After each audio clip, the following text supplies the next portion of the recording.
ICT Pura. Good morning. My name is Mustafa Jase, Senior HR Manager. Good morning. My name is Malamin Dabo, Director of HR Pura.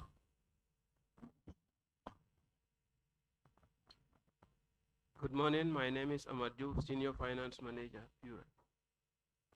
Good morning. My name is Basiru Cham, Risk and Control Manager, Pura.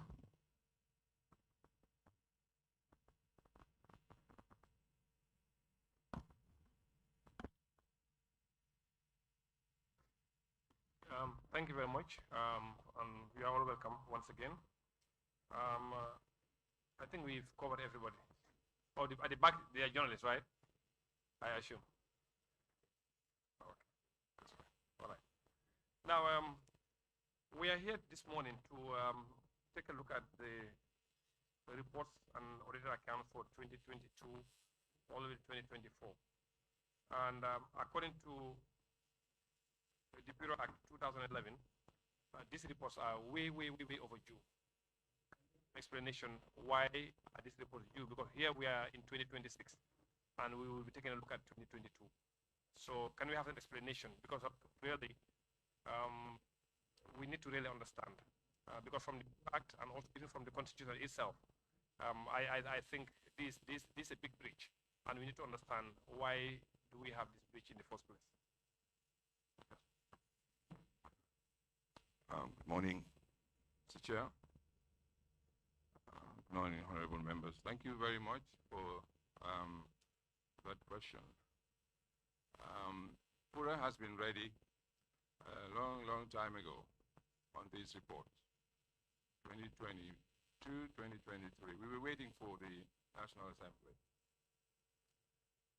And the authority treats statutory reporting as an institutional responsibility.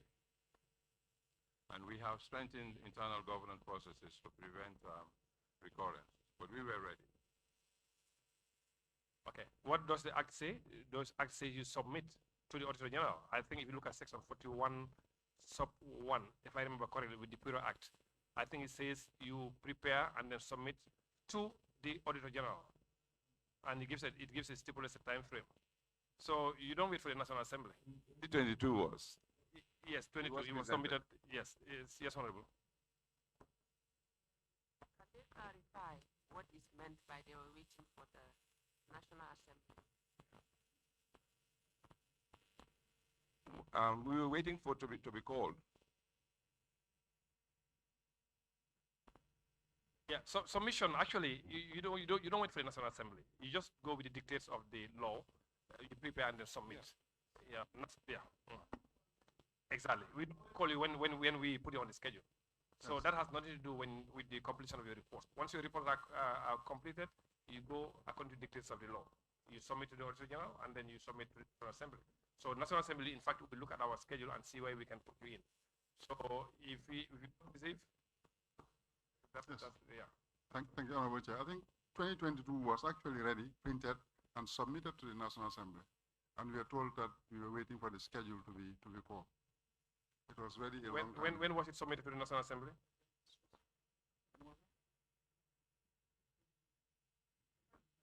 In 2023, 2020.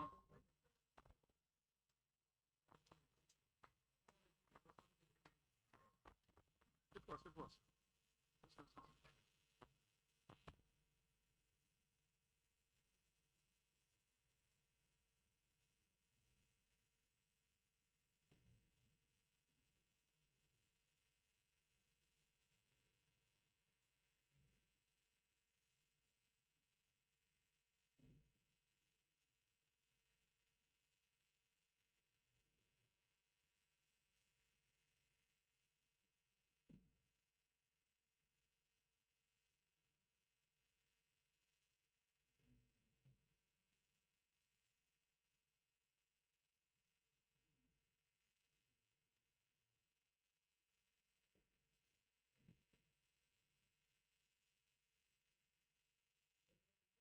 Check your records. When were the reports signed? Because I'm not sure if you will submit to National Assembly before the reports are signed. Yeah. 2024. It was signed in 2024. Yes. So that means there was no way possible that you submitted earlier than 2024. Yeah. So we are highlighting this to you because this is a serious breach, not only the Constitution, but on your own act. But here, we're going to go with the Constitution. So let's ensure that that is actually put to a halt, because we cannot continue to receive reports. Because sometimes what has happened in 2022, 3-4 years ago, is already stale. So it doesn't make sense for us to start, deliberating on something that is like 4 or 5 years ago. In fact, it could be even useless by now. So let's look at the most recent. And I would urge, and 2025 is almost due as well. So I don't know how far you have done, but let's ensure that you submit on time, so that the Auditor General can take a look at it. Yes. It will be submitted on time this time. Yes, Honorable. We can just go through them briefly, not go into detail, so that we can take pinpoint things that are recorded. All right. So I think now we can start with the management letter for 2022. And perhaps maybe the auditors can also help. If the issue is resolved in 2023 or 2024, you can let us know so that we don't have to waste time on those things, Yeah. So we'll be making reference to 2023 and 2024. But if the issue is resolved, then we just move on, yeah. All right. And the first item there is, I think it's going to be, is it page 4? Yeah.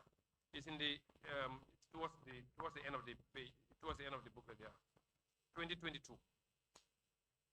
Yeah. Yes, towards the end, yeah.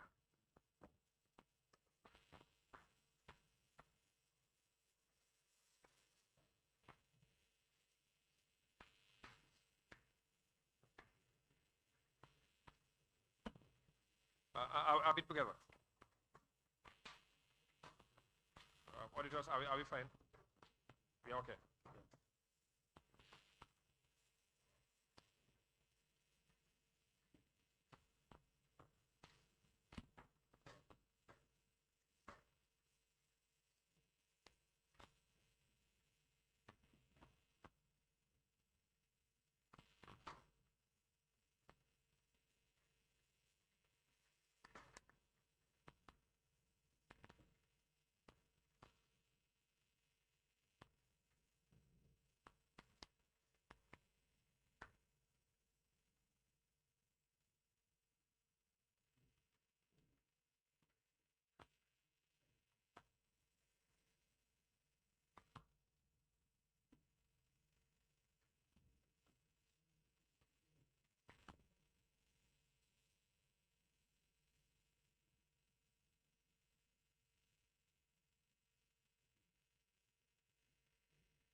Okay.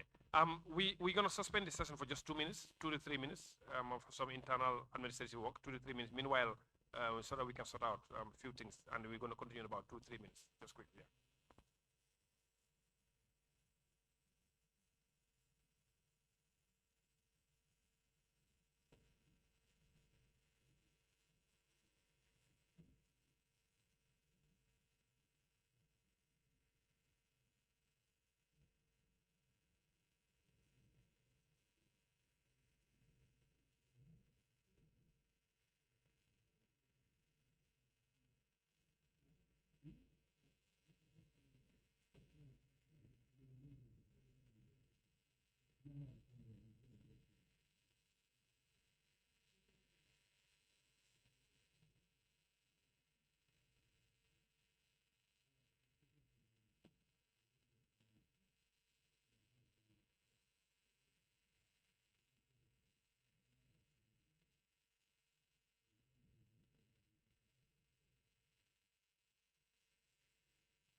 Sorry.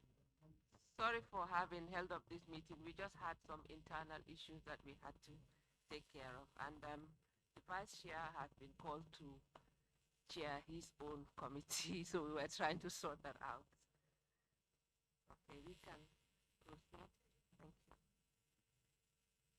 Like we mentioned before, we are not going to take long because already, I mean, most of the things have been overtaken by events, but we'll just go through them briefly to look at the ones that are recording, to see what we can do to make sure that they don't happen again. And we also urge you to look at the act and present based on the laws of this country. Thank you. So I'll give the floor to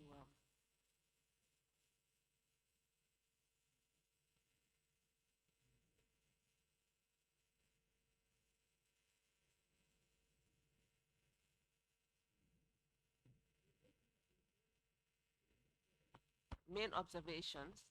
If they have been sorted, I think audit will tell us that they have been sorted, and then we'll just proceed. And when we look at them, and consecutively, we look at both, I mean, all three reports, 2022, 2023, and 2024. So we won't take much of your time. Thank you. So we look at 2022.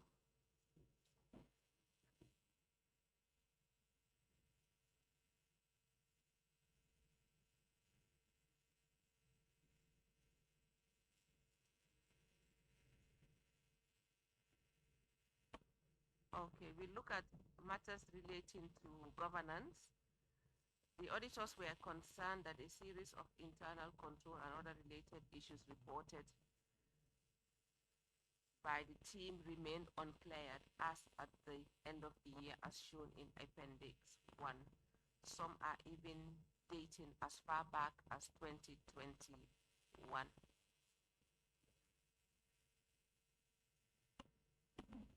Thank you, Madam Chair. This is a recurrent point. I think we can look at it in 2024. Yes.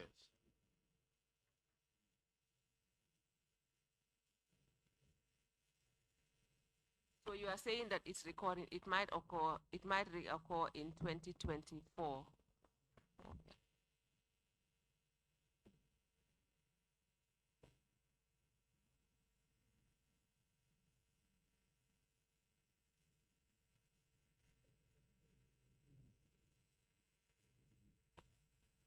Yeah, if you look at page 6 on 2024,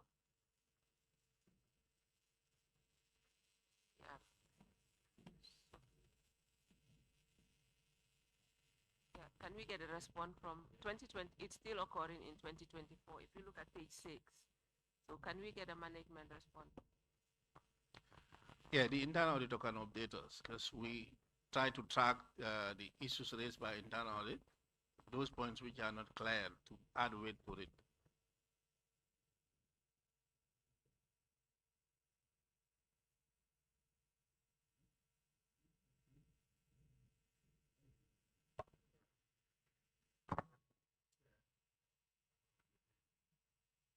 I have observation, Chair. Sitting here, that lady sitting over here. Which lady?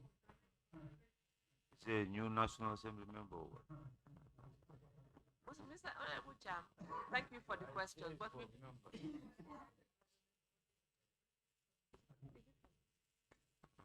not for members. Madam, you can take a seat, please.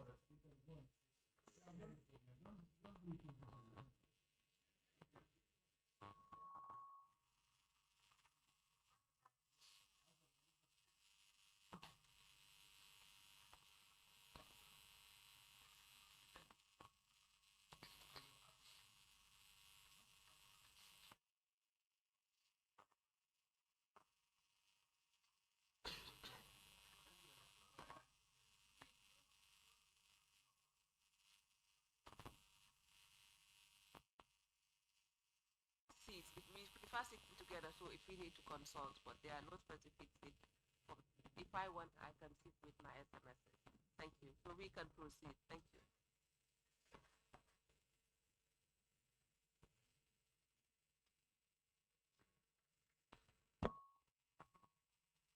Yes, good morning. I think like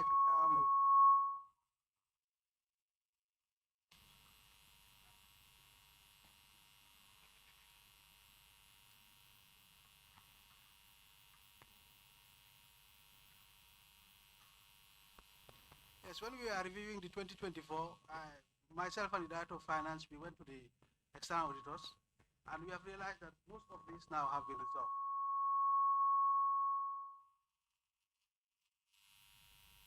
Okay, so do we say that we will see it in the next report, 2025 report? We will take note of that.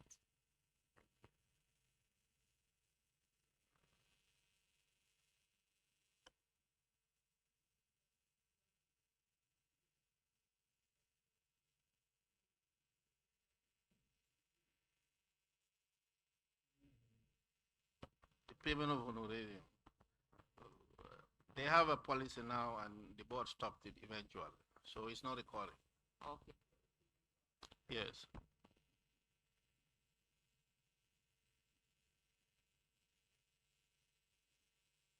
For everything, fuel classification and everything, it's been resolved. Yes, fuel is also resolved. Yes. Advertisement for recruitment also been resolved. Yes. So we go to page 12. Testing equipment labs, testing for fuel samples, has that also been resolved? No, no, this is not resolved. Okay, can we give them the floor to clarify, please? With your permission, we'll invite the director to come in. Musa?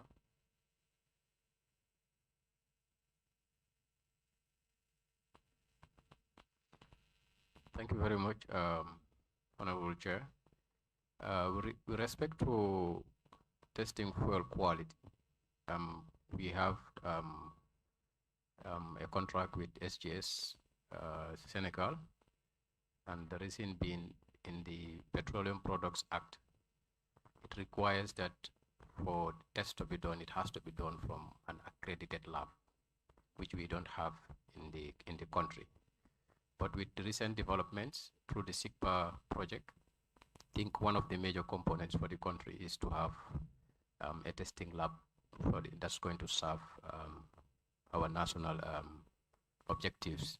So we are relying on that. That's one of the opportunities that we want to tap from to be testing more consistently in the country. But as of now, the proxy that we are doing, which is better than not testing at all, is to use our resources to collect samples and take them to Senegal, which provide a proxy results for us to determine in terms of quality in the country.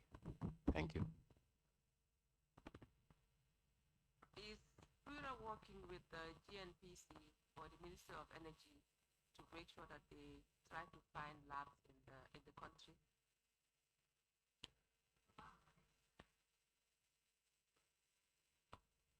We have in the past we have tried to get private investors to come in the country, but if you look at the scale of operation in the Gambia, we tried investors from Nigeria.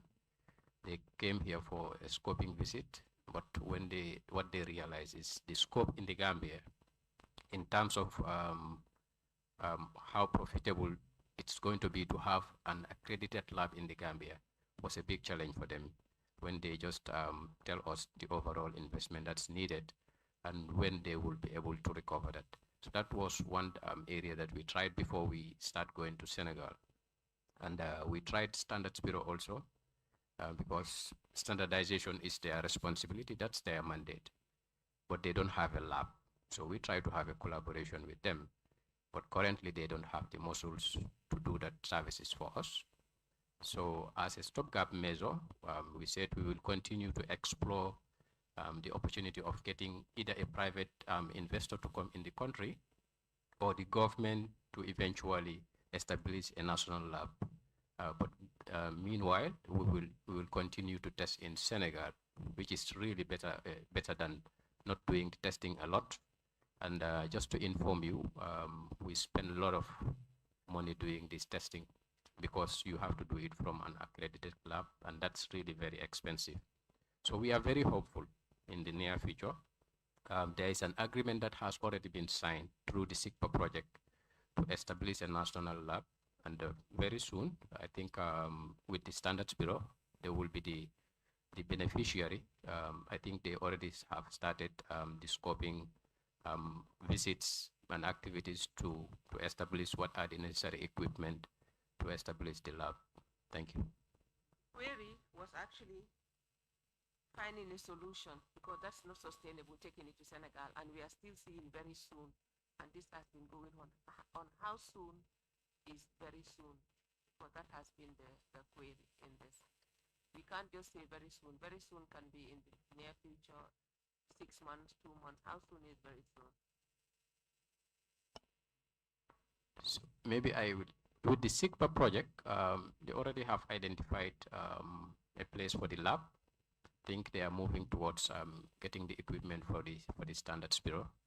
So because we are not the direct beneficiary, it's going to be very difficult for us to tell you exactly whether this lab will be operational next year or year before.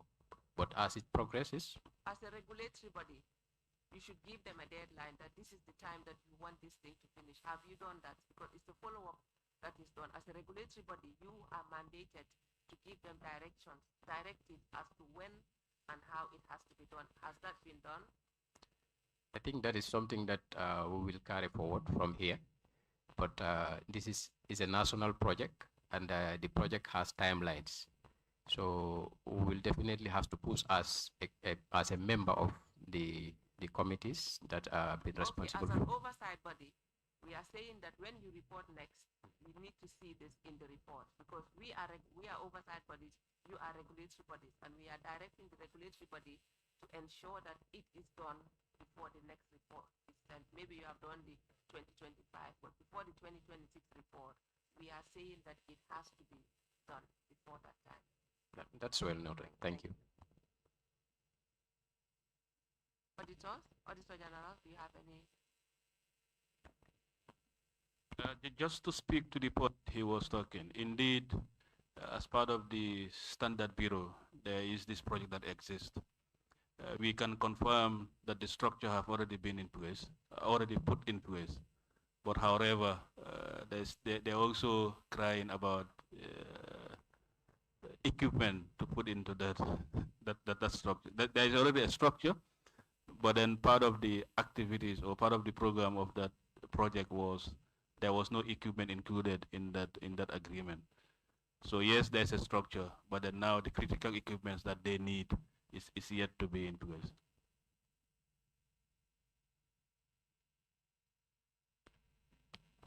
Okay, thank you very much. So can you also educate us about how this testing is done? Is it that if someone's intend to bring in, well, petroleum product in country, do they send you a sample, or is it that you wait until the boat docks here in Banjul, and you dip from the petroleum carret, and then later transport it to Senegal? How does it work? Okay, thank you very much. How does it work? That is a whole framework. From the regulatory perspective, it depends on the product type. If it is jet fuel, the standards are international. It doesn't have to be a Gambian standard or a Senegalese standard because of the risks that's involved in that business. So if there is any vessel coming, if it is jet, the last destination before it gets to the Gambia, if it is Senegal, it has to be tested. At any point it gets to, you need to do some verification again to see what's the most current quality. So if you are getting jet fuel coming to the Gambia, the depot needs to receive quality certificates that's been done in Senegal. So that's for jet. For the other products, currently what we have, because we don't have a lab, the ideal thing is if there is a vessel, we need to verify before the vessel discharge. And that means a physical verification. We need to analyze through the lab. But if you look at the logistics constraints involved, if that's supposed to be what we are doing, that means if a vessel comes here, we need to collect the samples, take them to Senegal, do the analysis. Before you get the results, the demorages, that's the charges that's going to be incurred, is going to be too much. So what we are currently doing is any vessel coming has to come with a quality certificate that's been done from the point of source. So that has to be submitted to the regulator, and then we verify the certificate and then communicate that to the depot. That's what we do with the other product. So routinely, every 3 months, we try to verify the supply quality throughout the value chain. We collect samples from the depot, we collect samples at the petrol stations. So we collectively take these samples to Senegal and see what's the quality throughout the value chain from the depot to the petrol stations. That's the SGS contract that I previously was highlighting. Thank you. Yes, that doesn't answer my question here.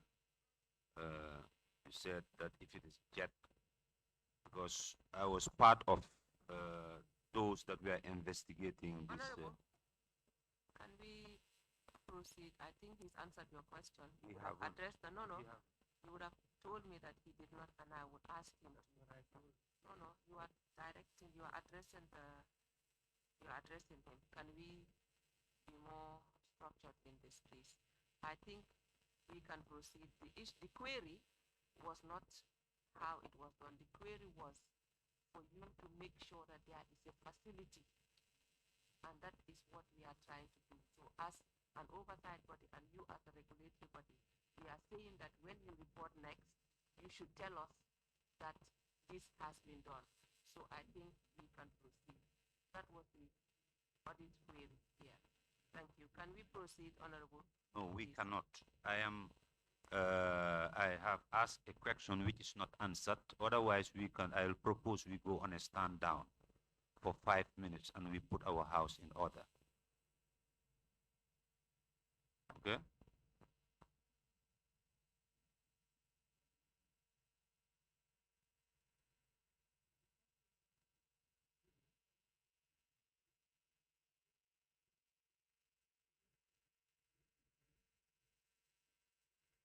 Hello, Chair. I'm not done. My question has not been answered. We have elaborated on series of activities that is done. The question here is that I have seen some per diem have been paid attached to this fuel testing. And according to standards, like, my question is, do you, like in your submission, you said that at times when they are importing this jet fuel, you don't have to take samples of the fuel. They have to do it in the last port of entry before coming to the country, That's if I understand you. But here we are seeing that some per diems have been attached to this fuel testing. Can I clarify what I said? I think maybe Honorable Chair.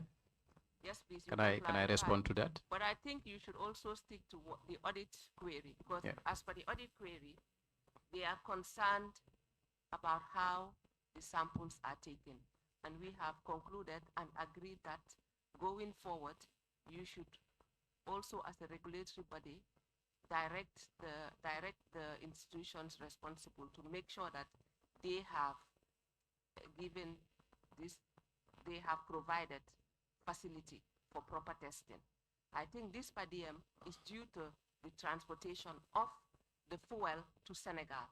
And those people that were taking it were paid this per diem. The query, the audit query is not about how it is done. It is about transporting the samples to Senegal. And I think that is why these per diems were paid. Honorable, if we can proceed, please. I beg. If you want to be part of the new administration of Pura, then there would be no need for us to scrutinize this thing. I have to have an understanding of this process. That is why I am advancing my questions. Okay. But as you wish, we can proceed. Thank you. Yeah. We can proceed. Honorable Chair, I just wish to provoke Pura. I know they have given explanation that they're waiting on the Standard Bureau, what have you, to do the needful. But is it possible within your mandate to have to establish your own lab where you can do this testing?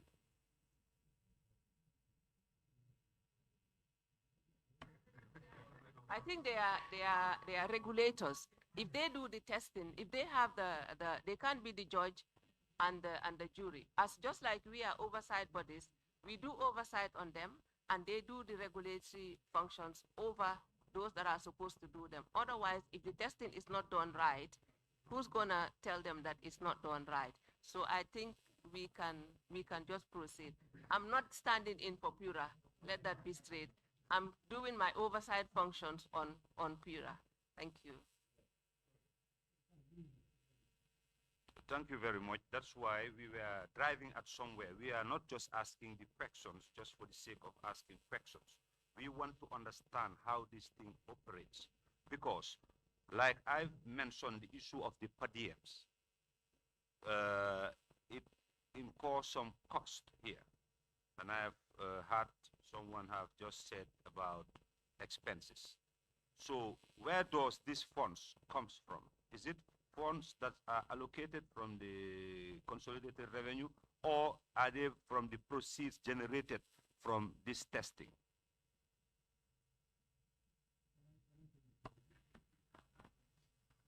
Okay, honorable, when we do our, we are focusing on the,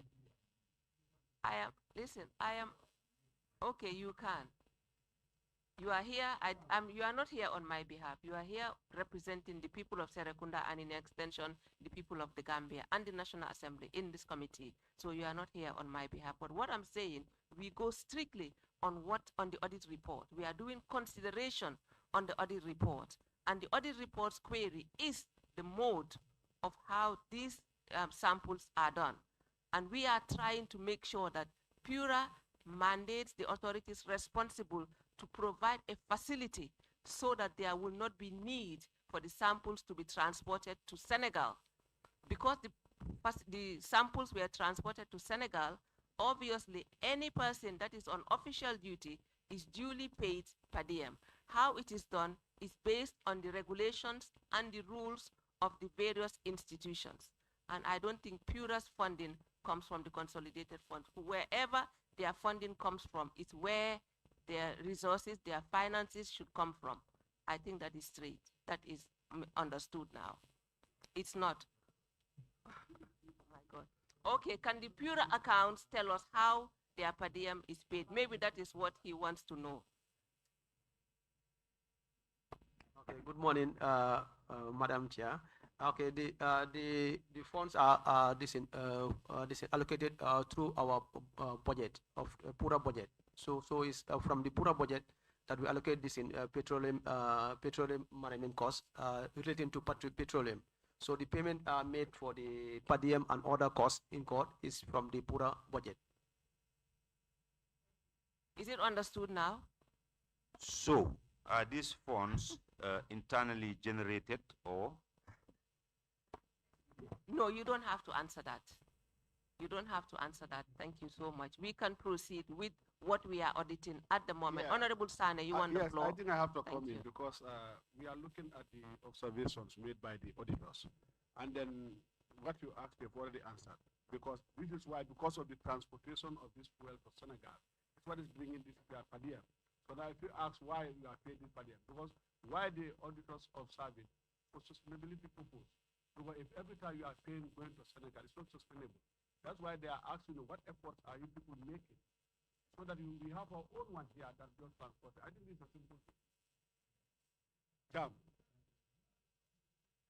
Okay, this is where the problem is. After this exercise, we are coming to make a recommendation. I have even heard the chair pressuring these people to tell those funding agencies who are to build that testing lab somewhere, or SIPA, to force them to give them a timeline. And those people are just funding you.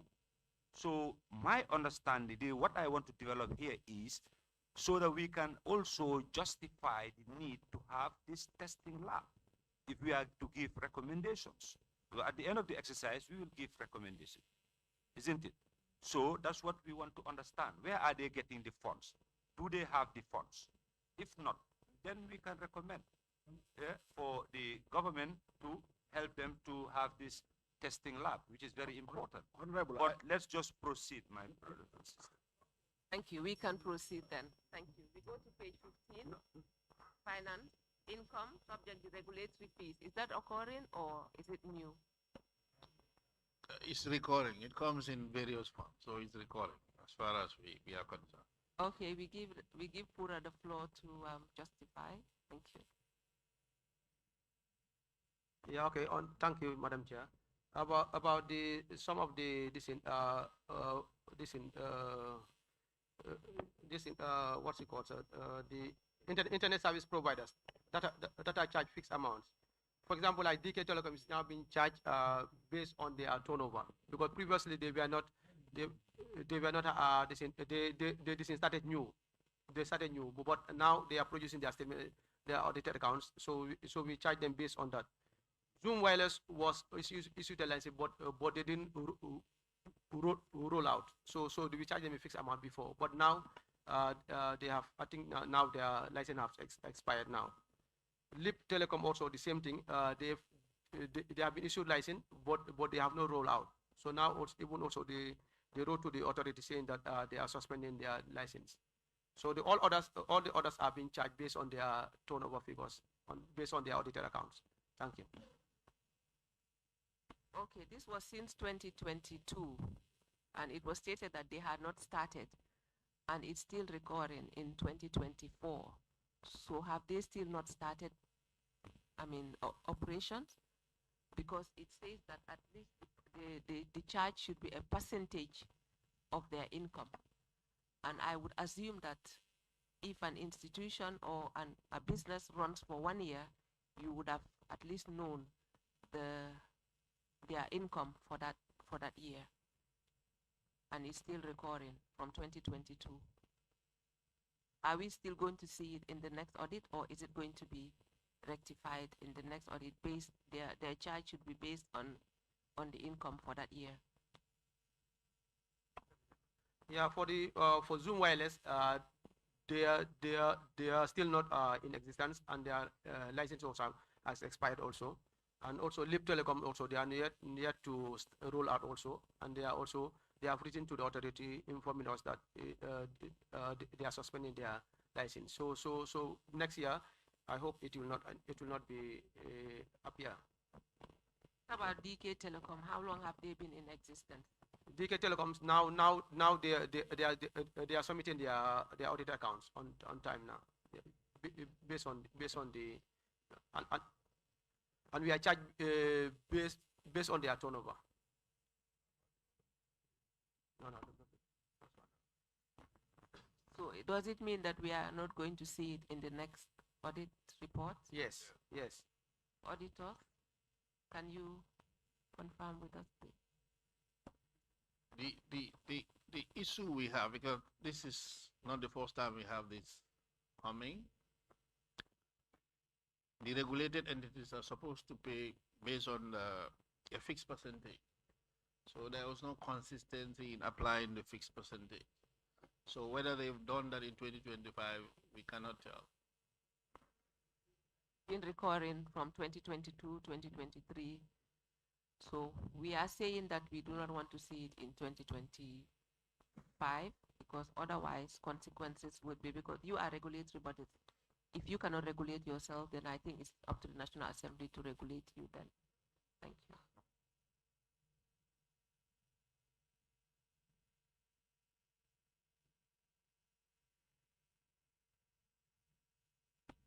So we proceed. IT, Information Technology Department, Information Risk Management.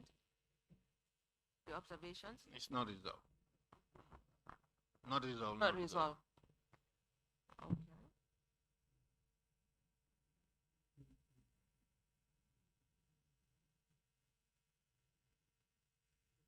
Can we have Pura to respond, please? With your permission, we invite the acting director of ICT. Good morning, Madam Chair. Yes, I can inform you that we have completed the questionnaire over the weekend because my team did not see the questionnaire. So I liaised with the internal auditor over the during the weekend. He sent me the questionnaire on Friday, and we spent the weekend. We already completed the questionnaire already. Thank you. So from 2022, can you tell us exactly when it was done? Was it only done recently, in 2026 or in 2025? Yes, I said we did not see the questionnaire over the years. So when we came here on Thursday, it was mentioned that it's pending. So when I went to the office, I liaised with the internal auditor. He sent me the questionnaire on Friday. So me and my team, we spent the weekend completing the questionnaire. So as I speak now, the questionnaire is completely already done. Thank you. So it means that it will still be in 2025, but not in 2026. Yes. Okay, we will take note of that. Thank you.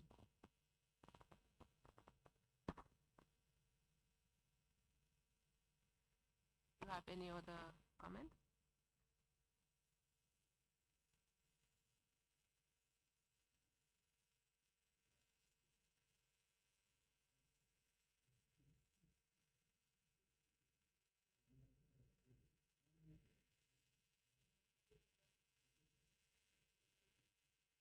Okay, the HR, the payroll roster.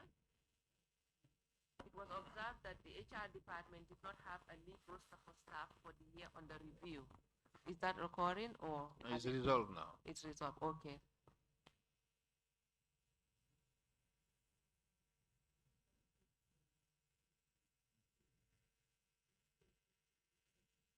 Previously raised, or do we look at the? You can look at that in 2024. 2024.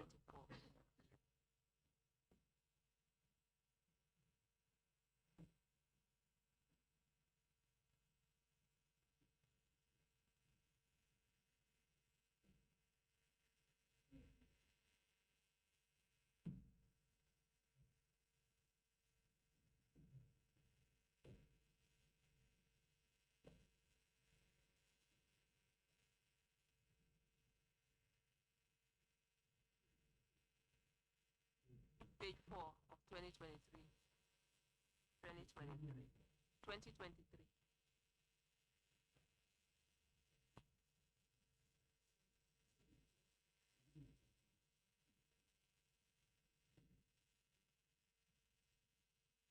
So follow-up on the audit report is recurring. I think we've discussed that it's not going to reoccur in 2026. I think Yes. so that's all for internal audit. When we go to finance,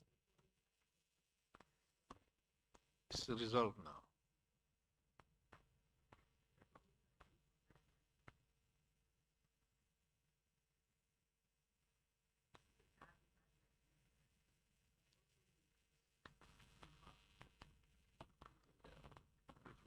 on page 11. Yes, it's resolved.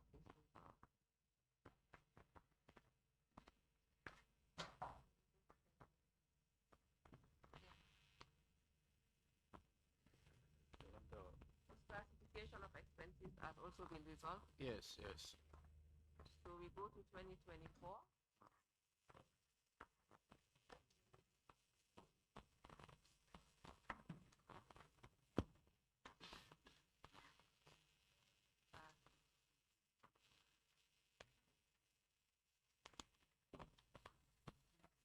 Page 4.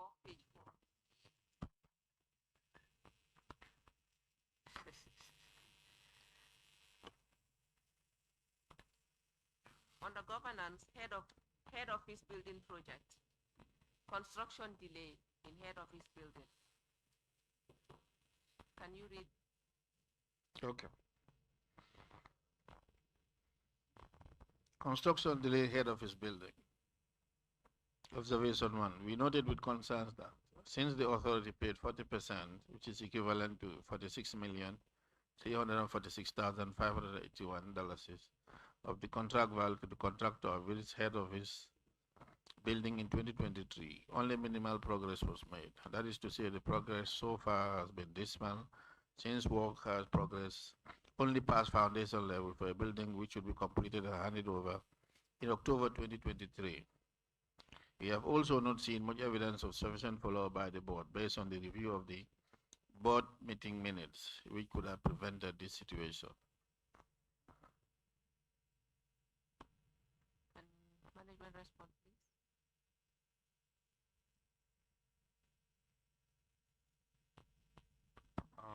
Thank you, Manager. The 40% that was paid being protected by a bank guarantee, which has been renewed in October 2025. Delay was caused by the change of site, from Canifing to Baton Harding Highway, and there were supposed to be also soil testing and reinforcement, and also the rainy season. There was a consultant that has been contracted to supervise and monitor the implementation of the project on behalf of Pura.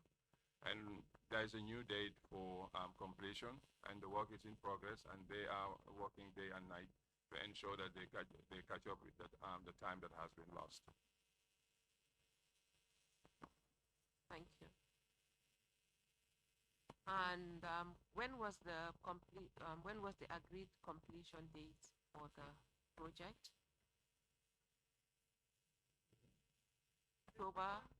October 2025. 2025. So. But now it's October 2026. The implications for the lack of for the breach of the contract, because if it was meant to be finished on the October 2025, what are the implications?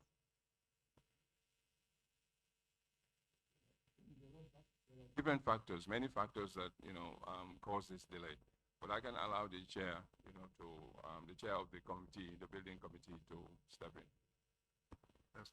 Thank you, Madam Chair. Like you said, the delay would impact our moving to our new headquarters at the time that we anticipated. And also, I think now the fact that it is also an underground parking, they have gone now. I think they've done that, and they've gone to the second level. We are on the third floor now, so progress is being made. There are delays, and of course, our major concern was to protect the money that we have paid. I think that's the guarantees that DG was talking about. So technically we are, but the delay, of course, would impact how soon we can move to our new office as opposed to continue paying rent. Thank you. Madam Chair, maybe I can come in here. This is one thing that the board, the new board, took very seriously, and we have been visiting physically. We've been going on site, and in fact, last Friday we were there, and progress is going on. We have agreed, we have milestones. We are going to monitor this consistently. Every week, I think the building committee visits there. So work is ongoing. We are all very much assured that this work is going to complete it, and there will be no adverse results. Thank you. So we can proceed to governance board matters. Can the Auditor General read observations, please? Okay. Point observation 2. Board subcommittee meeting minutes. We noted the following from our review of the board subcommittee meeting minutes. Subcommittee on Finance required meetings 6. Meetings held in 2024 1. Human Resource Subcommittee required meetings 6. Meetings held 1. Governance, Audit and Risk required meetings 2. Required meetings 6. Meetings held 2.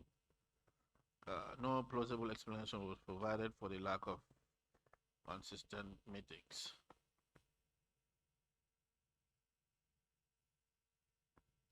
Thank you very much, Madam Chair. With your permission, I can invite the Secretary to the board to make some clarification. Thank you very much, Madam Chair. Good morning. So the explanation that was given is the board committee TOR was developed mid-year in 2024. So the committees were not so, it's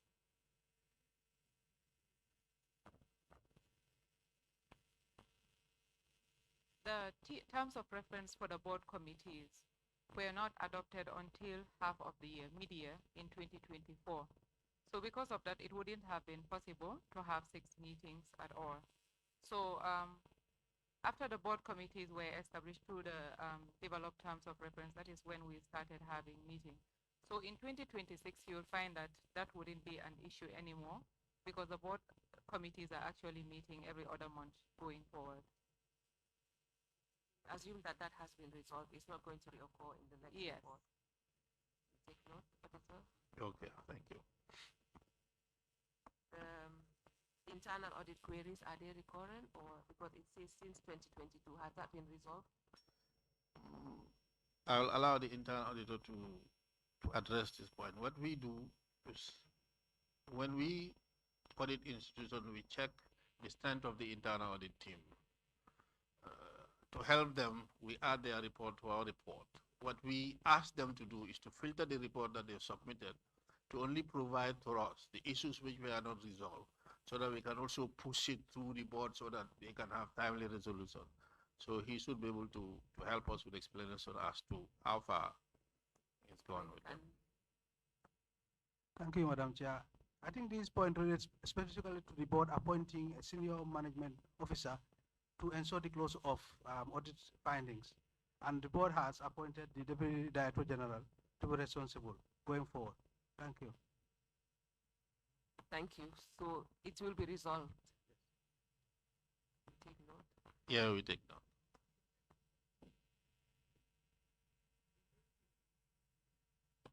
Is that resolved? Can you lead us, please? Observation 4, reconciliation of staff loan. We requested for but not provided with the monthly reconciliation of individual loan listing by category to the trial balance, personal loan. The review revealed that personal loan applications did not include reasons for borrowing. Bureau? Okay, thank you. The listing is it will be provided to the it was already done, but afterwards the audit was concluded, but it can be provided to you immediately. For the reasons for the loans, because it's personal, we classify as personal loans. So it's only emergencies that the staff is required to state the reason of the emergency. But personal loan is personal to the staff, and there is no requirement for you to disclose taking of the loan for that reason. Auditors, can you confirm whether they were stated like personal? Because it says the reasons for borrowing was unknown. Because reason for borrowing, personal is a reason. Did it say what we were trying to preempt is a situation where people will borrow and use funds for the same category that they've borrowed on. So that is what we are trying to preempt. But the defense with regards to emergencies can pass. I think that's a reasonable explanation. When you say personal, I mean personal can be occurring. So what I want to confirm whether the forms did say personal or it was just left. It says the reason for borrowing, because personal is a reason. That's what I'm trying to confirm so that it can be noted. Yeah, it's stated Okay. personal. Thank you.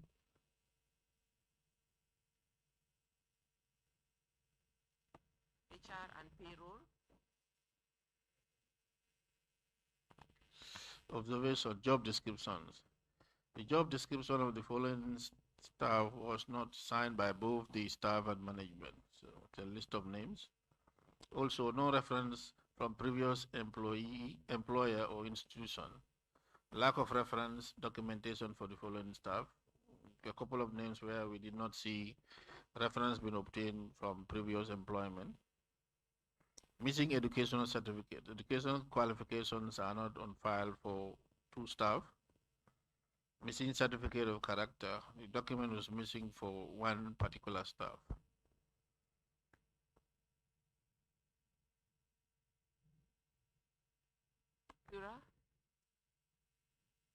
With your permission, the director of HR is here to give some clarification for us. Thank you, Madam Chair. This all has been resolved, and like missing the certificate of character, I've discussed with the auditor, is not actually missing certificate of character, because that one the service rule do not make it mandatory, but we have since then asked all the staffs to submit their certificate of character, and they've been done. And even the reference, he said you can check reference, and when they came for auditor, we told them that we've been checking reference. It's not stated written. He said you can check reference. So we've been calling on the references that were mentioned in their this thing, and then we were getting reference on it. But hence, we now ask them to submit written references. Thank you. Even if you confirm by calling, it will still be stated. It's for your own record. Yeah. Even if it's like you can use any form of referencing that you do, but it has to be documented that this is how we sort out the references. So going forward, we hope that we will not find these missing documents in the files. Can we proceed? Yes, thank you. Contribution.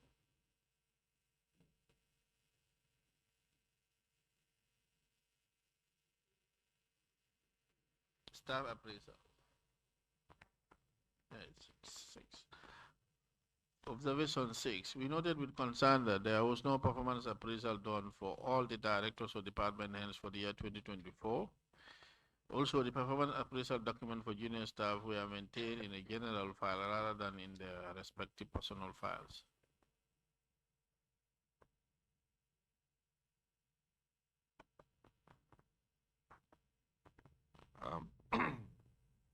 Madam Chair, the appraisals for performance appraisals for directors is being done. It's currently being done, and I can allow HR director to talk about the others. Yes, thank you, Madam. As he said, yes, we used to put all the other appraisals in a special file. But when they recommend that they should be put in their personal files, now it's been put in the personal files. Because we used to have one special file where we put all appraisals in. But then the auditors now recommend that let them be in their personal files, and that's what we are doing. So it's been resolved. Yes, madam. Yes, yes. Thank you. I think that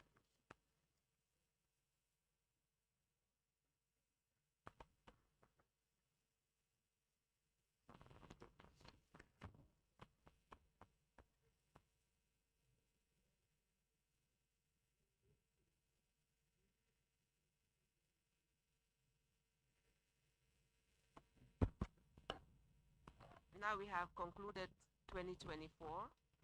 It takes us to review of matters previously raised on page 12 of 2024 report.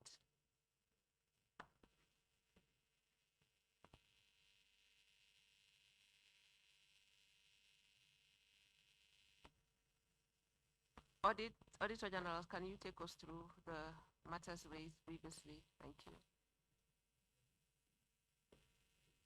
We can proceed to the points which are still outstanding.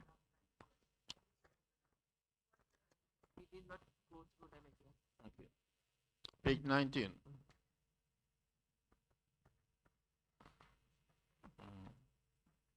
All of them will be disclosed. I think with the fuel testing, I think we've already come to a conclusion on that. So we are saying that by the next report, you would have done your regulatory functions by tasking them to at least provide for it, because we will do the needful then. It's not resolved, but hopefully by the next 2026 report, because we are in March, let's say it's the end of February already, so let's say we are in March, you have 9 months to make sure that it is done. Thank you. Regulatory fees, we've also discussed that. Still not fully resolved. I think it's the same. Yes. So we expect it to be done properly in the next.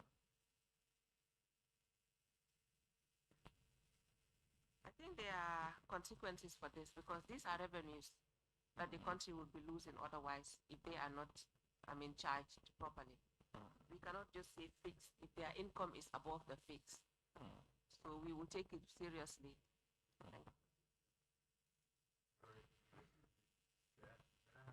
Yeah, sure. How much are these companies charged?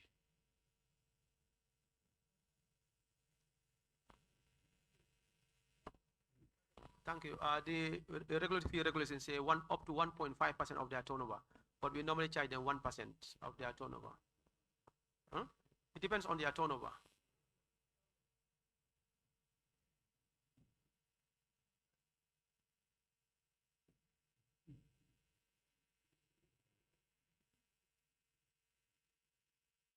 Okay, we can proceed. Are you satisfied, Honorable Cham? Thank you.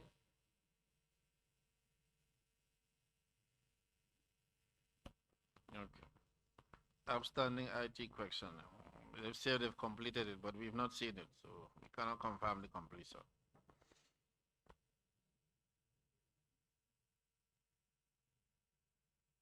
I think they've also responded to that. They said last week when they came, they followed up with their IT. So we are hoping that it's not going to occur. We will take note. And Auditor Generals likewise would also take note.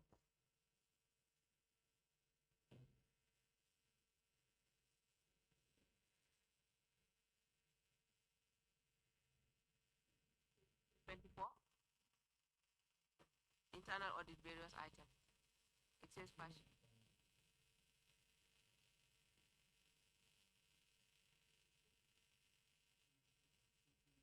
Page 26. Yes, 26.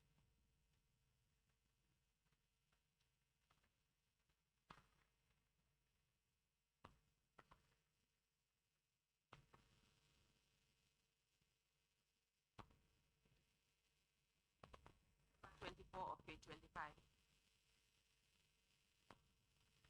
Yeah. Yes, not fully resolved. Yes, fixed assets. Insurance of fixed assets. Yes. Not fully resolved because partial insurance is selective insurance. Sorry, is done.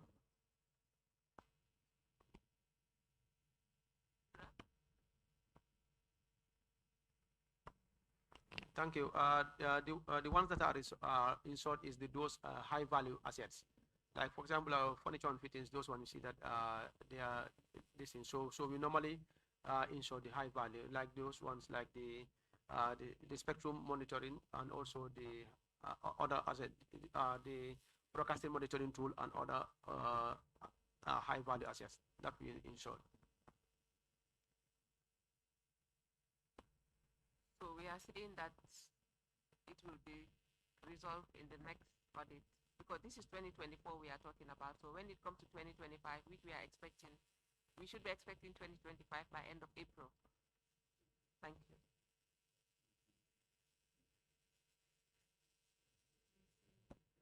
Page 26, yes. Cash queue, it's not resolved. Page 26.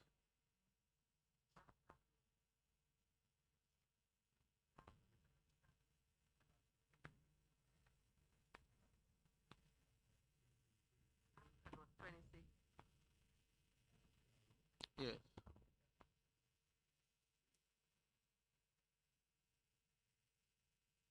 HR. Yes, the bill of sale, since he have informed us, then we're working on the establishing the bill of sale now.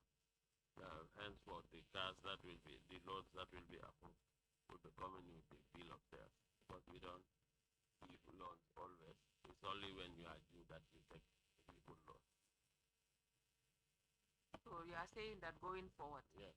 it will be resolved. Yes. Yeah. You advise whether the previous one they cannot provide for them, because I'm not okay with it. They can provide for it. Because they are, how do I call it, the reason they provided, or the explanation for the issue not being fully resolved, is there, including as part of the car loan policy, which was supposed to be submitted to the board for approval. So these are insurance stuff which can be done.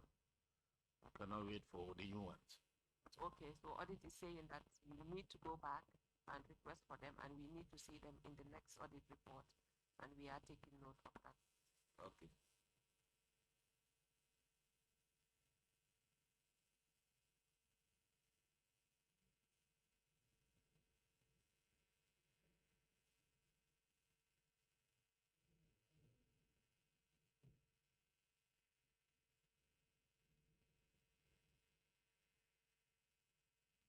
We go to the activity report 2022.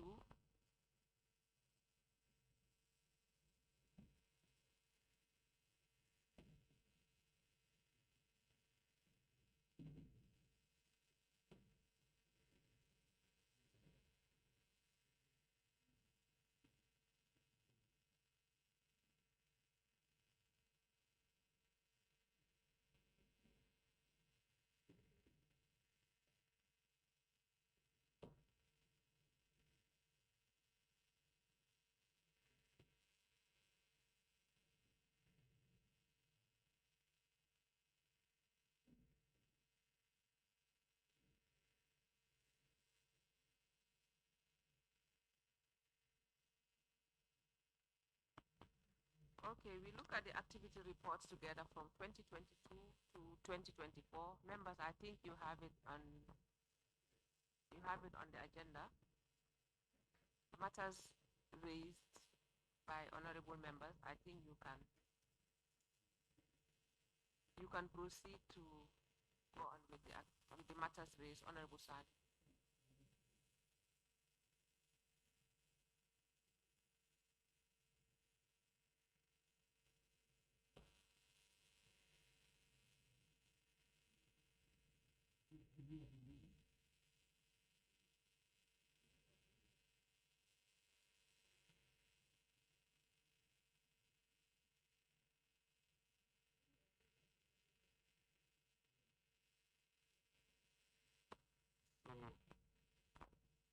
Legal mandate established under the PURA Act 2001 to regulate broadcasting, electricity, telecommunications, water and sewage, and petroleum.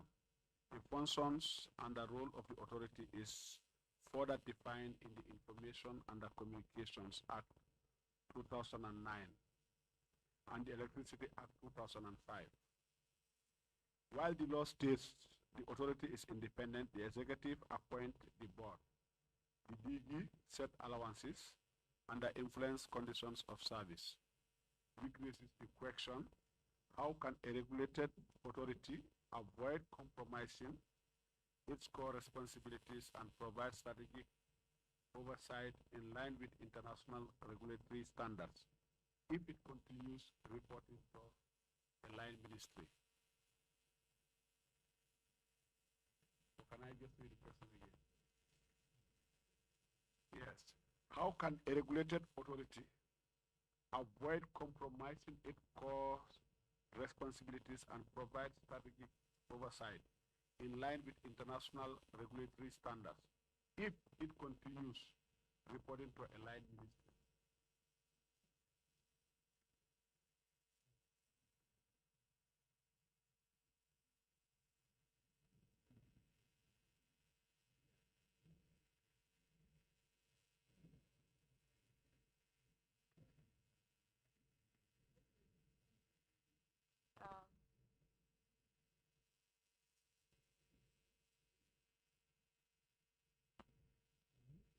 question is how can we assure independence, regulatory independence, when we are reporting to the land? Okay. I think our regulatory independence, we take it from what is actually provided in the legislative instruments that govern our work.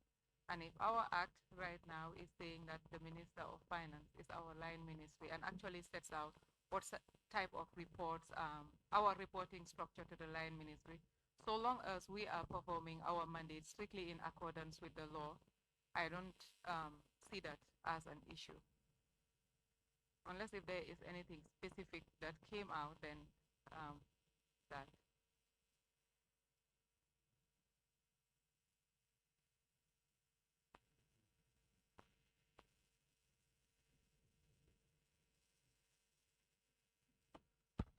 Are you satisfied?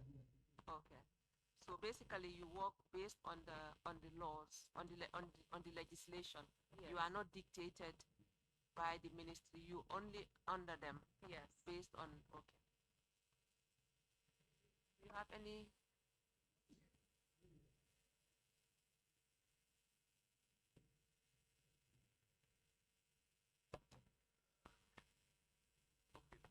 Thank you very much, Honorable Chair. Based on the question, I just want to put up a supplementary question with regards to your mandate. Like example, we know you are the regulatory body for certain service providers like NAWEC.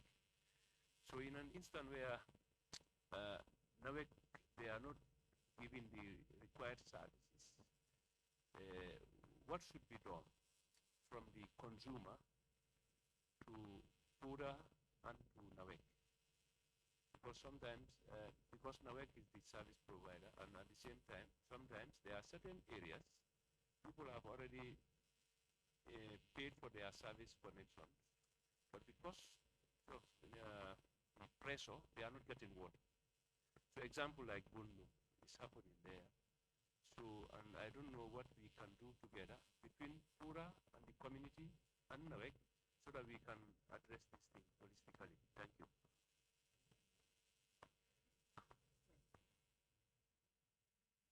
Okay. Yes. Thank you very much. Again, regulation is not linear per se. What we do again is governed by the regulation, the licenses that is issued to NAWEC or any other regulated utility. When we issue a license, it has terms and conditions. As a regulator, what we do is we monitor and ensure that we enforce the terms and conditions of your license and also the market requirement, because you are operating in a regulated sector. For example, if there is an issue with water and we receive a report, monitoring is done and there is need for escalation. It's not a general, we take it on case-by-case basis. If there is a need for escalation, it is escalated. We ensure that whatever action that we are doing is governed by the principle of the law. We ensure there is due process. We ensure proportionality is taken into consideration. We also look at the evidence at hand. So it's not always one thing that is causing the reason where there is no water. So in our mandate, we try to encourage investment into the sector. We monitor compliance with legislative instruments and also their performance. So unless if there is actually something that has happened and a report was made and FURA has taken some action and the action is not satisfactory, perhaps that is where we should draw the question. But so long as it's within the limit of the law, we proceed with that. Yes, yes. Thank you very much for that response. The reason why I'm asking, because sometimes I understand FURA with service providers, sometimes you have a Bantaba program where consumers will come, they will express their concerns. So with that, what is the role of FURA to ensure that the complaints of consumers are addressed in collaboration with the service providers? Because at the end of the day, you know, consumers, they pay for service, and the service expected, if the service provider is not providing, so I don't know what can we do. Because at the end of the day, we may have laws, but these laws should at least reflect to the interest. So because at the end of the day, when people hear FURA, they always think FURA can just be there for them to address those kind of situations. Thank you.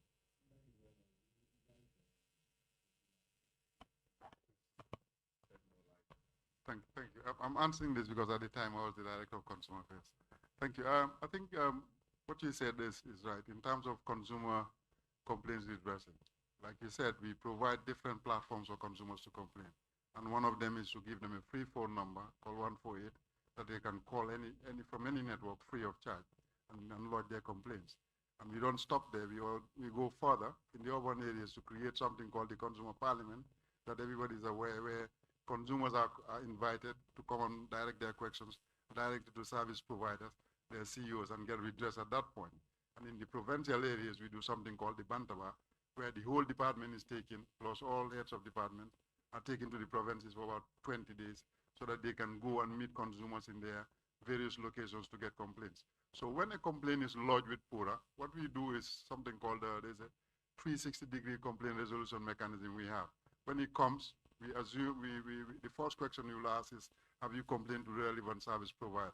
If the answer is yes, then we take it up, and the 360 would mean we will now be involving and engaging at different stages of the complaints resolution process and informing you as to what is happening with regards to your complaint. So this is something that has worked very well, but our challenge has always been the amount of people that are using it. Those people that people term to be the so-called illiterates are the ones that are benefiting from this 148 system and the Consumer Parliament. Our biggest problem are the educated folks like myself and others who tend to think that they understand things better and they don't complain. And to be fair, we have complaints from National Assembly members, even ministers would call the 148 and we'll deal with them as individuals, and their complaints will be taken through the process that we have. We are glad to report that as of now, if you say to NAWEC, if you should call them, you can test these honorable members and tell them that if you don't deal with my problem, I'll call PURA on 148. 9 out of 10 times, you will not get to call us. So the way we create it is that we are not the first port of call, meaning we cannot take 2 million calls from the whole of the Gambia, but rather we are the last resort, where if somebody actually did not deliver on a promise that they should be, then it means that's when we will step in. So this is the process that we follow in terms of consumer complaints resolution. Thank you.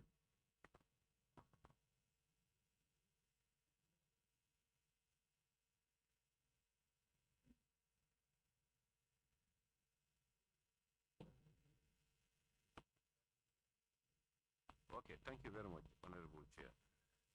The recurrent foreign study tour and training will 2022 to 2024.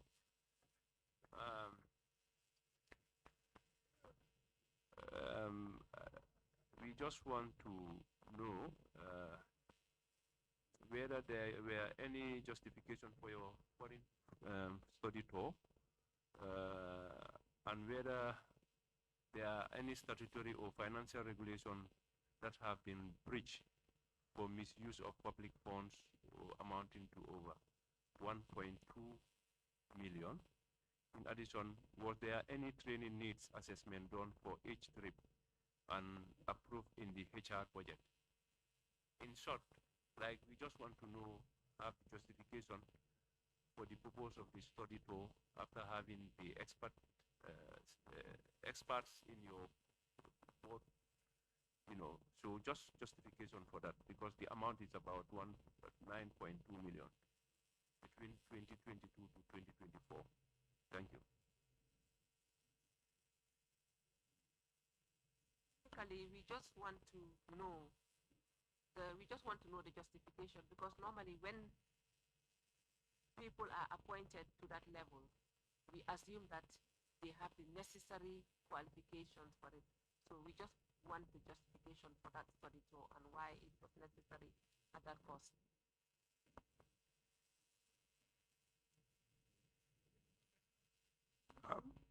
Thank you very much.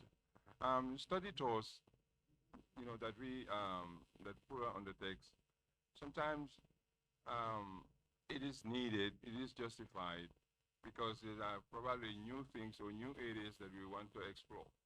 And we don't have that expertise, but there are other countries, other institutions, regulatory bodies that are, well advanced in that area. So we need to go and then understudy them, and then so that we can come back and then replicate that and then or do that, set that up. So all those study tours are necessary and are relevant, to our work. But I can invite others to contribute. Okay, good morning, Madam Chair. As DG said, regulation is a specialized skills, and unfortunately, you don't have, in the University of the Gambia, there is no regulatory training as part of the program. So most of we appoint people like engineers or economists or accountants, but they are not trained in the regulatory field. So when they come into when they come in, they need to have an online on-the-job training. So this is why, and most time regulation is you just learn from each other. You go to other countries, see what they are doing, and you come and replicate it here. But to have somebody MSc regulations is not available. Maybe very few universities in the world are doing it. So almost all the staff in Pura came in as maybe professional in the office, but not in regulation. So we learn regulation on the job. So this is why most of the study tours are happening. It's because of the specialized nature of the profession. Yes, thank you very much. In fact, study tours are not bad. I'm just from a study tour yesterday. So, but the justification we're talking about, at the end of the day, when you go for study tour, there should be some kind of feedback, like reports and things that you learn. So this is just what we want to know. At least we can establish that. Thank you. After every study tour, there is some back to office report, that you share with management, and then we forge ahead. But DDG, you have some. Yeah, thank you, Honorable Member, Madam Chair. And yes, and I agree with you. And I'll just give you an example of what we get from a study tour. I think the Consumer Parliament you referred to was one such event that we copied from Nigeria. And they also did benchmark this from America, from their town hall meetings. So anytime you go on these study tours, I think this is what happens. It's like we try to benchmark with them. Regulation is relatively new in the whole of Africa. So there's a lot of benchmarking that is happening with other regulators. As of now, we are also seeing regulators going and doing certain things. And the fact that regulation happens after the fact means that we will always be catching up, and we'll have to be looking at each other to see what others are doing so that we can emulate. As of now, other regulators now have moved away from, let's say, spectrum, but are going to space management. So they have agents, they have departments for space. So we haven't gotten that. So it means these are some of the things that we'll have to go probably to a Nigeria or Rwanda to actually learn. But I agree, it's as part of our work, and like Brahma said, this is going to be a continuous that we will have to continue doing. And also the fact that we don't have a technology university in Gambia, we'll have to benchmark to actually do some of these things to invite the requisite capacity that we learn from the stores. Thank you. I hope your next study tour would be in a country where they have cheap data, so you can bring cheap data to us when you regulate.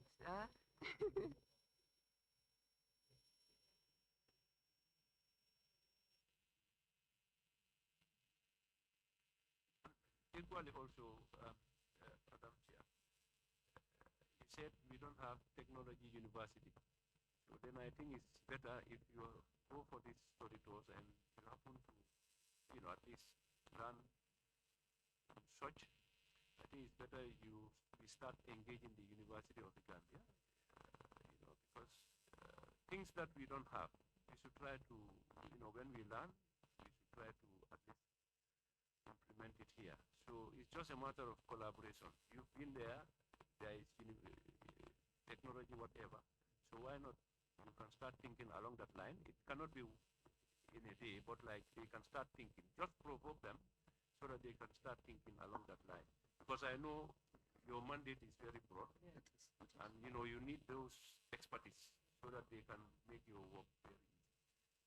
Thank you. Yeah, Madam Chair, I agreed. And that is the exact reason why we are supporting the ICTA. It's an association of the University of Gambia the ICT department. But we are supporting them, we work with them, because what we are trying to do also, it's also part of our mandate to promote the inclusion of ICTs in everything that we do.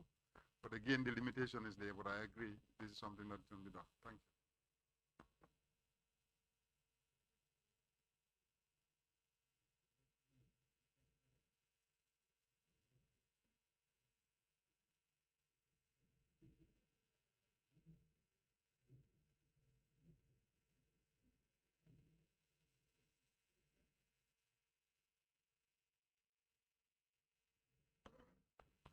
Yes, regarding the story tolls, I think we need to keep these expense lines at the barest minimum because these are annual stuff. Yeah, they are annual things. Some expense lines which are a bit hazy, as auditors, you look at them, really find it difficult to deal with them. So when they are kept at the barest minimum, I think we're all comfortable with that. Yeah, in addition to the financial statements, if you look at 2024 audit report, note 13A, note 13, unfortunately they are not numbered, the pages are not numbered, so.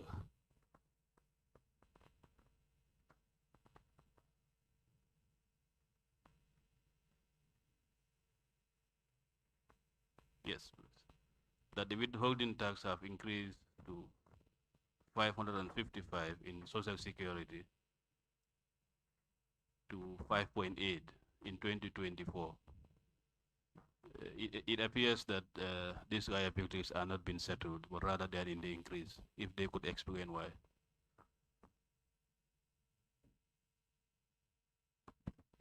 Thank you.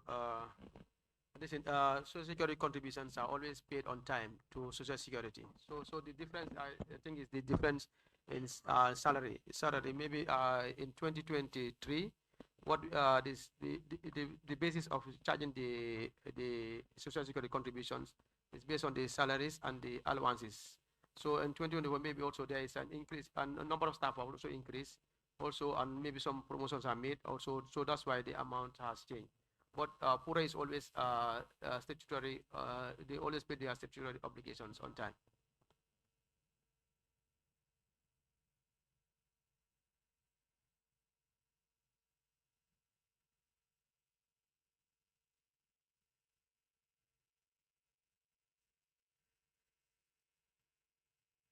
You are saying that the contributions, obviously, they are based on the percentage of the contribution is based on your salary. So if salary increases, obviously contribution increases because your pension likewise is expected to increase. Are you satisfied, Mr.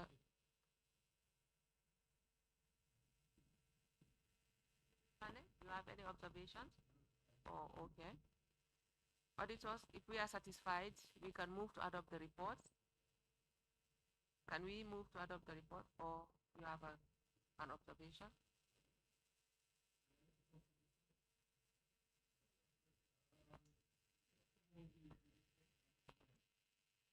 No, that I think we agree. We did mention that when we looked at the report. So going forward, reports are expected to be numbered so that it's not only for that, but it's for reference purposes as well. And we've also addressed the issue of submitting your reports late, of course, when we started. So there is a law that dictates when reports are meant to be submitted, and we are a law-dictated country, so we must abide by the laws of this country. And the Auditor General also did mention that the study tours should be done at a minimal because these are annual, these are things that are done annually. So, and there are also more pressing issues than those things. If the study tour obviously leads to improvement, I mean, we do not mind all that because we are in the development of this nation. But PURA is a regulatory body. They need to regulate themselves properly before they can attempt to regulate anybody. And if you have any other contributions, in the absence of that, I think we move to adopt the. Okay, we can give the floor to the board chair for final remarks, or the MD of PURA for final remarks on management and on administration before we move to adopt the reports. Madam Chairperson. Thank you very much. Thank you very much, Madam Chair. We take note of all the comments that have been given by yourself, by the committee. We will make sure that all these concerns are not going to happen again, like the delays in submission. We have already in progress for completing the 2025 audits. Work is in progress on that. On submission on time, that will be done. And also, we will make sure the quality of report will improve and will conform to your expectation. We thank you very much for this encouraging discussion, deliberation, and consideration of our reports, and we take note of all your comments. Thank you. Let me hand over to DG to also provide some remarks. So we thank you for your cooperation and looking forward to continue working together. Thank you very much, Board Chair. Thank you, Madam Chair, and thank you, members of the National Assembly. Thank you, the subject specialists. Thank you, the auditors. We are grateful for the opportunity to be present here and represent Pura, and also answer to your questions. We have taken note of all the observations and the advices and the guidance. We appreciate it. As management, we're going back, and then we will build on this this day on what has transpired here. We'll go back and inshallah, the next time we will be coming, it would be a different place. That all those issues that have not been resolved would be resolved, inshallah. We thank you and we thank management for their work. Thank you very much. I think if we are satisfied with the report and the responses and everything, I think we will. But okay, you want to? Just to remind Pura, you would, as you're already aware, that the NAO is now taking over the audit of Pura. So we recommend that we receive the financials by 31st of March, so that we can begin the audit. It's noted. We'll work on that. That is based on the laws, because the laws of the Gambia demands that reports are presented by the end of the fourth quarter of every year. And maybe when you present your next report, some of us will not be here. Alhamdulillah, we would have served 2 terms and we would have proceeded with other things, but hopefully some of our colleagues would be back and they would be here to determine your report. So we look forward to looking at the National Assembly continues. Members come and go, but National Assembly continues. So we hope and pray that next year you abide by the laws and report on time and report according to the laws that dictates the GPPA, because this is ascribed by an act of parliament and laws need to be respected because we are a nation governed by law. So we thank you very much. And in that note, or you want to take the floor again, Mr. Imri? No, I just wanted to assure him that it will be, as soon as possible. Inshallah. Okay, in that note, can someone move that we... Oh, you have a comment on a...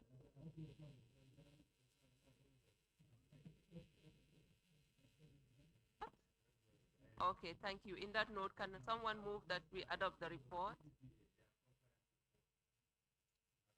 GPPA, have they submitted their compliance report? Have you submitted? Some procurement issues here. Okay, have they done their compliance? Have you submitted their? Thank you, Madam Chair. So, what happened? We did review Pura, but recently they've been authorized. So the authorization supersedes the compliance review. Compliance. So their report, their next audit is due in 2026. Yeah. Thank you. So, okay, then we would make sure that they comply. But now, can somebody move that we adopt?